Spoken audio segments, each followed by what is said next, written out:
Hello guys, what is going on, and welcome to another video, the second week of my book review type thing, where basically if you didn't see the first one, I'm going to review a book and also tell you which book I'm going to be reviewing next, so then we can have a discussion in the next video because you will have a chance to read it.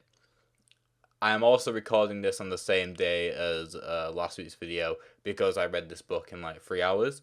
So I thought, why not read now? So I still do have the lisp because I'm not used to this freaking brace yet in my mouth. Anyway, let's go into it. So to start off with the book title, the book is called The 5 People You Meet in Heaven. Will it focus? Yeah, it is focusing, just I literally don't have my glasses on. Here are my glasses. Right, 1 second. Just a quick behind the scenes. This is what my eyes look like when I wear my glasses, so I have to take them off, and therefore I'm blind. So that's why you might see me squinting. But yeah, I'm going to be reviewing this book today, and yeah, let's go. So to start off with, like I did last week, let's read the blurb. On his 83rd birthday, Eddie, a lone war veteran, dies in a tragic accident trying to save a little girl from a falling cart. This is like a pier, like an amusement, like a sort of amusement park type thing. With his final breath, he feels 2 small hands in his, and then nothing. He awakens in the afterlife where he learns that heaven is not a lush Garden of Eden, but a place where your earthly life is explained to you by 5 people who are in it. These people may not have been loved ones or distant strangers, yet each of them changed your path forever.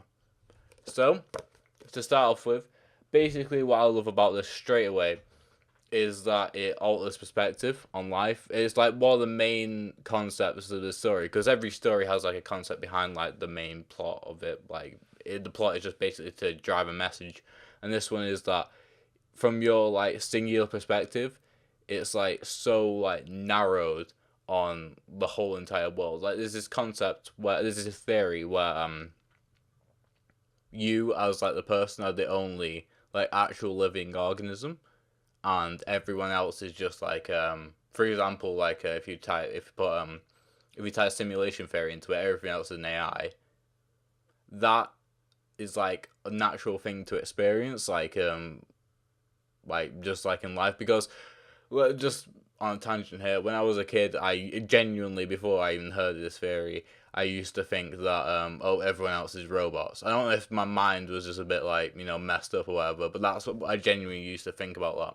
Like, oh, everyone else can't be alive. Everyone else is robots. I feel like this book is like it tries to talk about that, because like the first few people that Eddie meets in heaven like talk about how even though he wasn't aware of it, whether he was a kid or he just like was ignorant, his actions affected an actual other person's like actual life in significant ways that he could never, have like predicted, and I think that's pretty cool. I feel like that's the main message. One more final thing that I would like to talk about, which I feel like is really good about the book, is the ending. The ending is a complete juxtaposition to the ending of Lord of the Flies.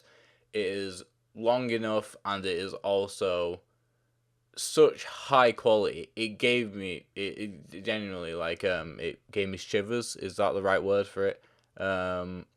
I can't think of the word for it now. No. Chills. There we go. Chills. It gave me shivers.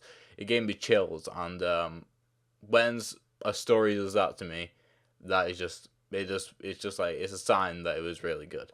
The ending worked out really well. The descriptions of the final person was absolutely insane. It was beautifully done, and it was just very well done. I enjoyed it a lot. The final ending really sort of encompassed the entire story, displayed the message again, like I just said, and overall, it just felt incredibly satisfying. But now let's talk about the things I didn't like. So firstly, just something like just trivial is the layout of the book. The way the dialogue was displayed a lot of the times made it kind of difficult to tell who was speaking, especially when you just meet a character, so you're not very aware of the mannerisms, and if the mannerisms are the same to the main character, who does speak quite often as well. And kind of like who is actually talking there, it takes you a second to understand, because it's very rare for the author to state outright who is speaking, because usually it's a lot of one-on-one conversations.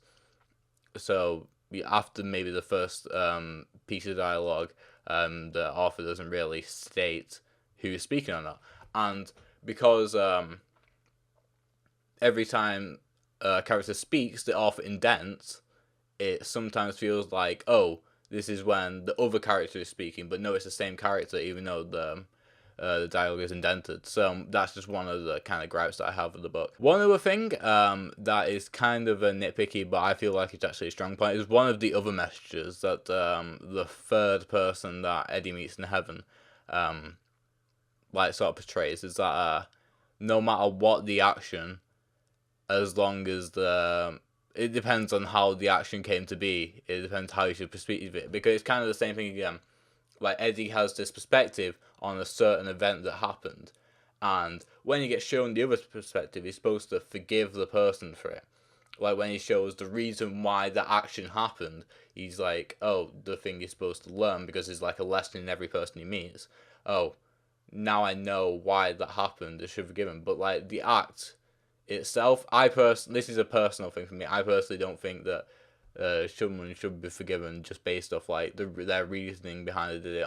It depends on the reasoning, but there's certain actions that can't be like forgiven, I believe, and I just don't think that's the right message to portray. But then again, different people read it. This is just my opinion on that specific thing. I said in last week's video that this was supposed to be like sad, and it's supposed to be like, but it'll pull on the heartstrings and stuff like that. But overall, I did not really feel that sad. The only times where I've genuinely like cried reading is a lot of the Harry Potter books, especially obviously towards the end. A lot of the Harry Potter books, because I'll talk about why because in a second. But even after I watched all the movies, I still like sobbed at certain parts of it. I'm not gonna say which. And also the Miss Peregrine books. I really got sucked into the whole. Even though it was a very weird relationship, I got really sucked into the two main characters' relationship, and where that roller coaster happens at the end of Hollow City and continues into Library of Souls. That really hit me. Like, oh my god, I'm actually invested in these characters' relationship. Both of them situations, which is something I was hesitating to say before, but now I'll say it now, obviously, is that, like I said, I was invested in the characters. But with this is the first novel, with Miss Peregrine and Harry Potter, like I said, it happens more towards the end. Hollow City, if you're not aware, is the second novel in the trilogy, and Library of Souls is the third novel. So I was already invested in the characters. When it comes to books like this, where it's just one novel, one story, unless it's long, I don't really get invested in what goes on in the characters, really. So, like you say, if the main character's friend dies or something like that, or like his wife dies, or her dad dies, or something like that, if someone dies, I usually won't be affected by it unless it's obviously really well done or really long. So if you're looking for a sad book, I don't know why you would. I don't think this would do it for you, because it's a very short book. It's 206 pages. I thought it was 229. But that was the epilogue. The epilogue counts as a story, obviously, but like the actual main story is 206 pages. So it just wasn't really long enough for me to get that far into the character.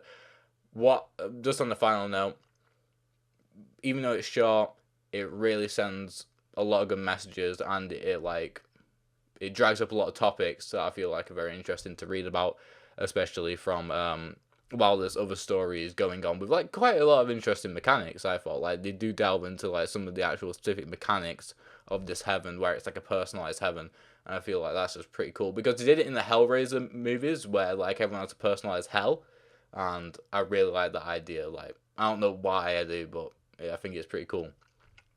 So overall, it was an okay book. You can pick it up. It took me, like, I'm a slow reader. It took me 3.5 hours to read. And overall, it was okay, I guess. So now what I'm going to do is I'm going to go get the next book that I'm going to be reading next week. Right, okay, so here it is. The Maze Runner.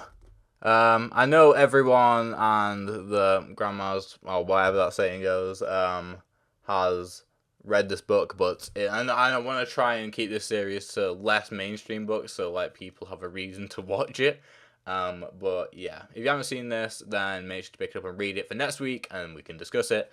But yeah, what I'm doing at the moment is I'm probably going to read this very quickly tomorrow, because another book that I want to read for the week after, hopefully, is 1,000 pages long, and I know that's going to take me probably more than a day to read.